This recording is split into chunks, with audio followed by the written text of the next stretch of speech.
Hi friends, welcome to our channel. Today discussing about the subject name వచ్చేసి Telugu methodology.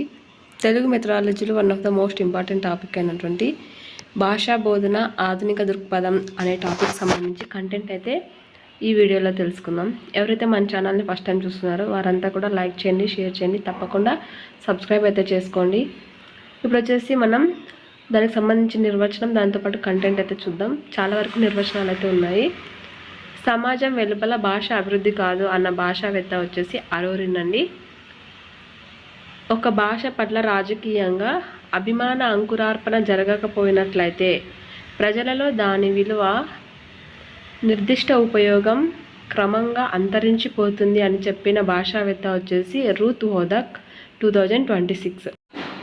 మిగిలిన అంశాలు వచ్చేసి మనకు భాషా బోధన ఆధునిక దృక్పథం సంబంధించిన అంశాలు. అభ్యసించిన ఇతర అంశాలు చూసినట్టయితే భాషే నేను కట్టుకున్న గోపురం, భాషే నాకు దేవుడిచ్చిన వరం అని చెప్పినది సి నారాయణ రెడ్డి. నరుడు నవ్వును, జంతువులు నవ్వవు అని చెప్పిన భాషావేత్త వచ్చేసి గుర్రం జాషువా. ప్రపంచంలో ఎక్కువ మంది మాట్లాడే భాష వచ్చేసి మండేరియన్, చైనీస్ భాష. భాషాపరమైన ఏ భావ ప్రకటన లక్ష్యాలైనా సన్నివేశాల ద్వారా, సందర్భాల కల్పన ద్వారా, చర్చల ద్వారానే సాధించవచ్చని 1983లో క్రషన్ మరియు టెరైల్ అనే ఆయన సూచించారనమాట. వారిద్దరు కూడా సూచించారు.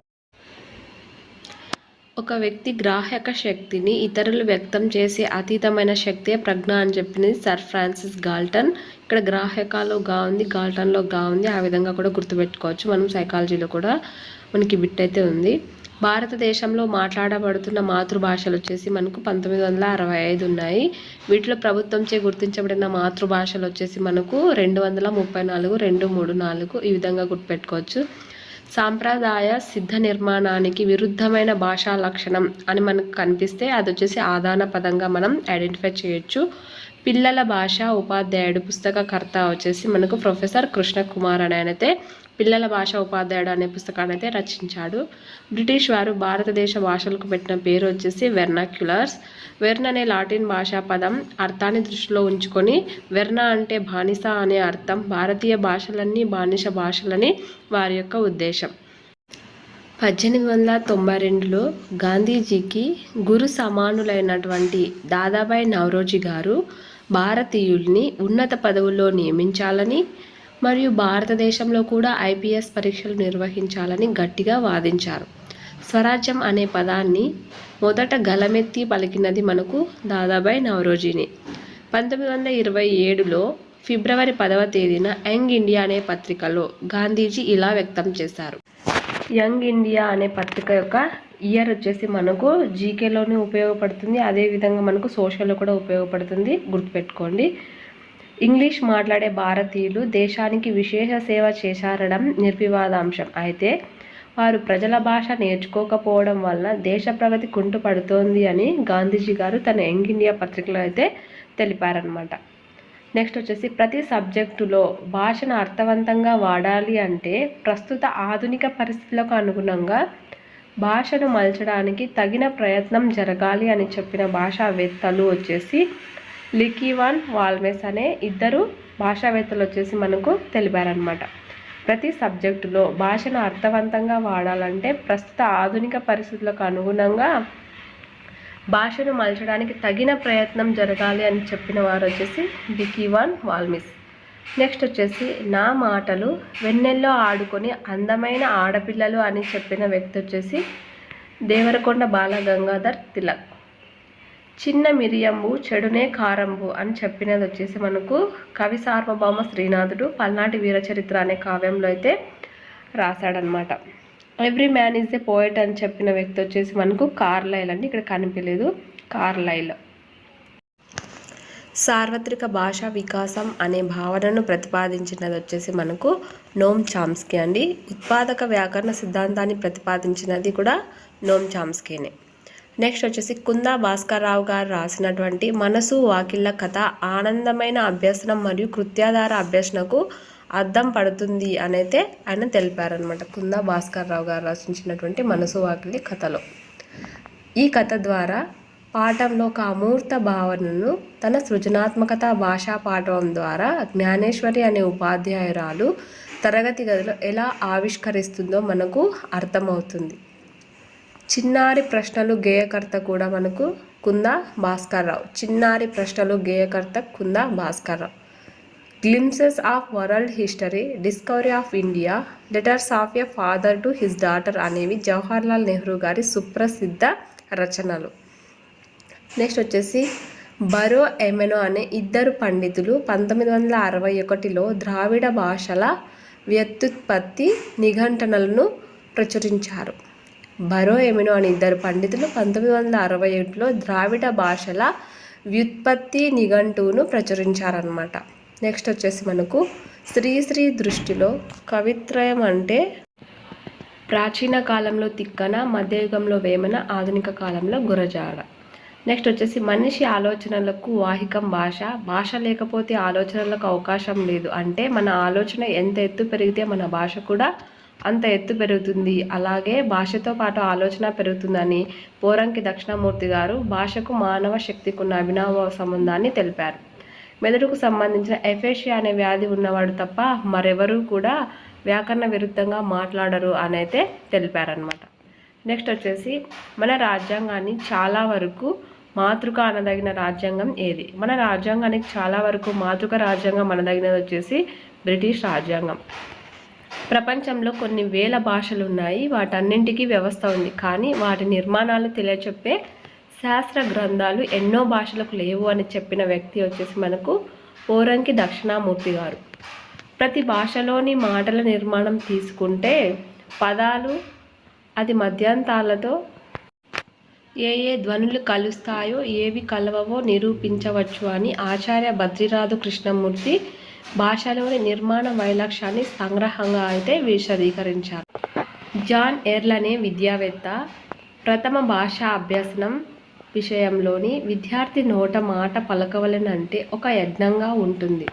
నాలుక తనను ఎక్కడ మోసం చేస్తుందో అని నోరు తెరవడానికి సందేహిస్తుంటాడు అని తెలిపిన వ్యక్తి వచ్చేసి మనకు జాన్ ఎర్ల్. ఇది చాలా ఇంపార్టెంట్ అండి.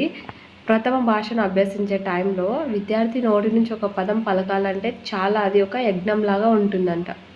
తన నాలుక తనను ఎక్కడ మోసం చేస్తుందో అని నోరు తెరవడానికే సందేహిస్తుంటాడు అని చెప్పిన వ్యక్తి జాన్ ఎర్ల్. భారతదేశ భాషల్లో మాట్లాడే జనాభా దృష్ట్యా చూస్తే తెలుగు భాష 2వ స్థానంలో ఉంది. మన ఇండియాలో మాట్లాడే చాలా లాంగ్వేజెస్ ఉన్నాయి, దాంట్లో తెలుగు భాషకు వచ్చేసి 2వ స్థానం అయితే ఉంది. విషయ బోధకము వాక్యము అని చెప్పిన వ్యక్తి వచ్చేసి మనకు బహుజనపల్లి సీతారామాచార్యులు అండి. నెక్స్ట్ వాక్యం రసాత్మక కావ్యం అని చెప్పినది వచ్చేసి విశ్వనాథుడు. సాహిత్య దర్పణం అనే దాంట్లో అయితే దీని గురించి ప్రస్తావించాడు. వాక్యం రసాత్మక కావ్యం. జనని జన్మభూమిచ్చ స్వర్గాదపి ఘరియసి అని చెప్పినది వచ్చేసి వాల్మీకి తన రామాయణంలో అయితే తెలిపాడనమాట. తెలుగు సాహిత్య సమీక్ష అనే గ్రంథంలో జి నాగయ్య గారు నన్నయ్య పద్యం మీద గల సంస్కృత భాషా ప్రభావాన్ని విశ్లేషించారనమాట. తెలుగు సాహిత్య సమీక్ష అనే గ్రంథంలో జి నాగయ్య గారు నన్నయ్య పద్యం మీద గల సంస్కృత భాషా ప్రభావాన్ని విశ్లేషించారు. డూమువుల కవిగా పేరొందిన వ్యక్తి వచ్చేసి మనకు శ్రీనాథుడు. నేటి ఇరాన్ దేశ అధికార భాష వచ్చేసి పార్సీ భాష. దీన్నే పర్షియన్ భాష అని కూడా పిలుస్తారనమాట. నేటి ఇరాన్ దేశ అధికార భాష వచ్చేసి పార్సీ అనమాట. దీన్నే మనం పర్షియన్ భాష అని కూడా అయితే పిలుస్తాము. పర్షియన్ భాష ఇండో యూరోపియన్ కుటుంబానికి చెందినది. ప్రముఖ మొఘల్ చక్రవర్తి షాజహాన్ పుత్రుడైనటువంటి దారా షుకో సన్నిహితుడైనటువంటి ప్రసిద్ధ భారతీయ అంక అనే పండితరాయలు పారశీక భాషలో పాండిత్యం కలవారు. నెక్స్ట్ శ్రీనాథుడు భీమఖండాన్ని అంకితం అందుకున్నటువంటి బెండపూడి అన్నయ్య మంత్రి తురుష్క భాషలో పండితుడైనటువంటి ఇబ్రాహీం రాముడిగా కీర్తి పొందాడు. నెక్స్ట్ వచ్చేసి వ్యక్తులు ఎవరో ఏ వర్గానికి చెందుతారో నిర్వచించి వారి గుర్తింపును నిర్మించేదే భాష అని చెప్పిన వ్యక్తి వచ్చేసి మనకు హాల్ అండి. వ్యక్తులు ఎవరో ఏ వర్గానికి చెందుతారో నిర్వచించి వారి గుర్తింపును నిర్మించేదే భాష అని చెప్పిన వ్యక్తి వచ్చేసి హాల్ అనమాట. ఆర్టీ 2009 4వ అధ్యాయం సెక్షన్ 8C ప్రకారం బలహీన వర్గాల పిల్లలను ఏ విధమైన వివక్షతకు గురి చేయరాదు అని అయితే చెప్తుందన్నమాట. నెక్స్ట్ వచ్చేసి ఆర్టీ సెక్షన్ 9 ప్రకారం పిల్లల మాతృభాషయే వీలైనంత వరకు వారికి మాధ్యమ భాషగా ఉండాలని చెప్పేది వచ్చేసి మనకు ఆర్టీ 2009 సెక్షన్ 9 అనమాట. 2008లో తెలుగును ప్రాచీన భాషగా అయితే గుర్తించారు. తెలుగును ప్రాచీన భాషగా గుర్తించిన సంవత్సరం వచ్చేసి 2009. శ్రీ ముట్నూరి కృష్ణారావు గారు 1902లో కృష్ణా పత్రికను అయితే ప్రారంభించారు. శ్రీ ముట్నూరి కృష్ణారావు గారు కృష్ణా పత్రికను ఏ సంవత్సరంలో ప్రారంభించారంటే 1902. 1908లో శ్రీ కాశీనాథుని నాగేశ్వరరావు గారు స్థాపించిన ఆంధ్ర పత్రిక మొదట వారపత్రికగా తర్వాత దినపత్రికగా అయితే వెలువడింది. టంగుటూరి ప్రకాశం పంతులు గారు ప్రారంభించిన పత్రిక వచ్చేసి స్వరాజ్యం. గాడిచర్ల హరిసర్వోత్తమరావు గారు ప్రారంభించిన పత్రిక వచ్చేసి మాతృసేవ. ఆత్మకూరి గోవిందాచార్యులు గారు ప్రారంభించిన పత్రిక వచ్చేసి సత్యాగ్రహి. సురవరం ప్రతాపరెడ్డి గారు ప్రారంభించిన పత్రిక వచ్చేసి గోల్కొండ. మనకు ఈ సురవరం ప్రతాపరెడ్డి గారు ప్రారంభించిన గోల్కొండ పత్రిక వచ్చేసి మనకు అందరికీ గుర్తుంటుంది. అదేవిధంగా టంగుటూరి ప్రకాశం పంతులు గారు ప్రారంభించిన పత్రిక వచ్చేసి స్వరాజ్యం కూడా గుర్తుంటుంది. ఈ మిగతా 2 అంశాలు కూడా మనం బాగా నేర్చుకోవాలన్నమాట. గాడిచర్ల హరిసర్వోత్తమరావు గారు ప్రారంభించిన పత్రిక మాతృసేవ. ఆత్మకూరి గోవిందాచార్యులు గారు ప్రారంభించిన పత్రిక వచ్చేసి మనకు సత్యాగ్రహి.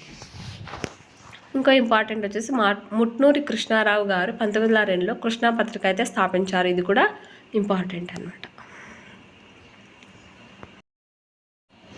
కొందరు ముఖ్య వ్యక్తులు చెప్పిన వాక్యాల గురించి మనం చూసినట్టయితే, in the beginning there is word, it is with God అని చెప్పినది వచ్చేసి మనకు హోలీ బైబిల్ అండి. ఇవన్నీ కూడా మనకు టెక్స్ట్ బుక్స్లోనే ఉన్నాయి. ఒక్కటి కూడా మనకు వేరే ఎక్కడి నుంచి అయితే తెచ్చినవి కాదు. ప్రతి ఒక్క అంశం కూడా టెక్స్ట్ బుక్లోవే. ఓంకారంతో సృష్టి రహస్యమంతా ఇమిడి ఉందని ఉంటుంది. ఓంకారంతో సృష్టి రహస్యమంతా ఇమిడి ఉంటుందని చెప్పినది వచ్చేసి హైందవ సంస్కృతి.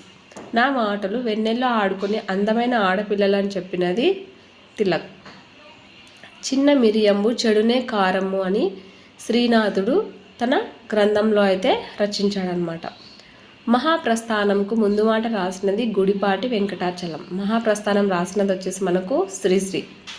Every man is a poet అని రాసినది వచ్చేసి కార్లైల్. ఇంతకుముందు చూస్తాం కదా. నెక్స్ట్ టాపిక్ వచ్చేసి మనకు జంతు భాషలు. జంతువులకు మానవ భాష శిక్షణ అనే టాపిక్ సంబంధించి అయితే మనం కంటెంట్ నేర్చుకోబోతున్నాం. కోతులలో వర్వెట్ మంకీస్ అనే తెగ అధమపక్షం 6 రకాలుగా అరుస్తుందని భాషావేత్తలు అయితే కనుగొన్నారనమాట.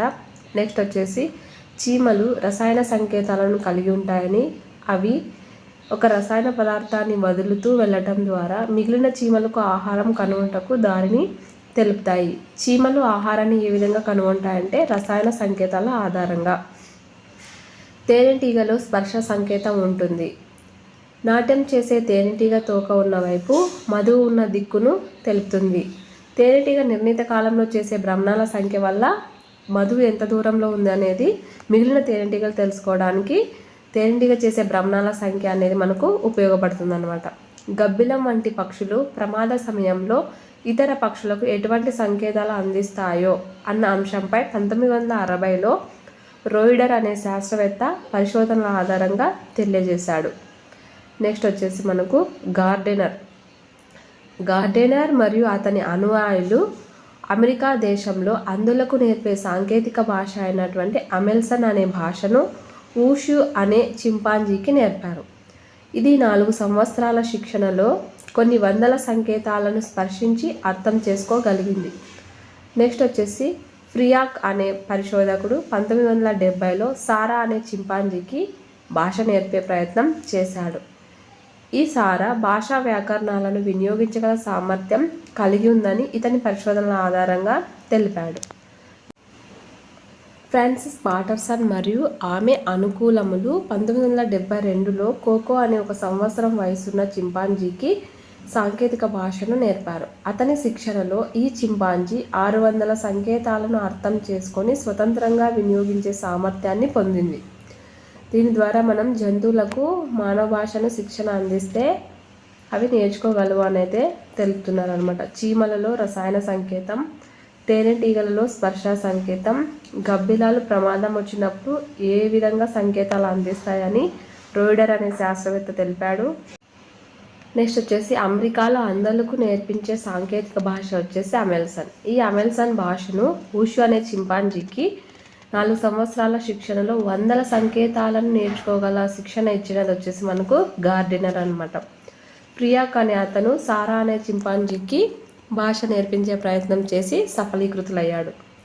ప్రిన్సెస్ ప్యాటర్సన్ కూడా కోకో అనే 1 సంవత్సరం వయసున్న చింపాంజీకి నేర్పించి సఫలీకృతులయ్యాడు. ఈ చింపాంజీ వచ్చేసి 600 సంకేతాలను అర్థవంతం చేసుకోగలిగింది అనమాట.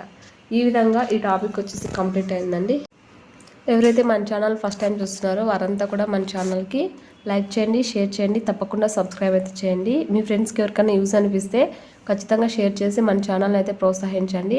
ప్రతి ఒక్కరూ కూడా సబ్స్క్రైబ్ చేస్తారని ఆశిస్తున్నాను. నెక్స్ట్ మనం చెప్పబోయే టాపిక్ వచ్చేసి తెలుగు భాష నిర్మాణం అనే టాపిక్ సంబంధించి కంటెంట్ అయితే తెలుసుకోబోతున్నాం. ఈ టాపిక్ వచ్చేసి మనకు చాలా ఇంపార్టెంట్ అయితే అయిన టాపిక్ అండి. ధ్వని పరిణామం ఏ విధంగా ఉంటుంది, దాంట్లో భేదాలు, వర్ణ సమీకరణం, వర్ణ విభేదం, వర్ణ సమ్మేళనం, వర్ణ వ్యత్యయం, వర్ణ ఆగమనం, ఆజాదీత్యం, స్వరభక్తి, తాళవీకరణ, లోపదీర్ఘం అనే ఇంపార్టెంట్ టాపిక్ సంబంధించి నెక్స్ట్ వీడియోలో అయితే తెలుసుకుంటున్నాం. ప్రతి ఒక్కరు కూడా సబ్స్క్రైబ్ చేసుకొని బెల్ ఐకాన్ అయితే క్లిక్ చేయండి. నేను అప్లోడ్ చేసిన వెంటనే మీ యూట్యూబ్ ఛానల్లో అయితే అందుబాటులో ఉంటాయి. ఇంతటితో అయితే ముగిస్తున్నాను.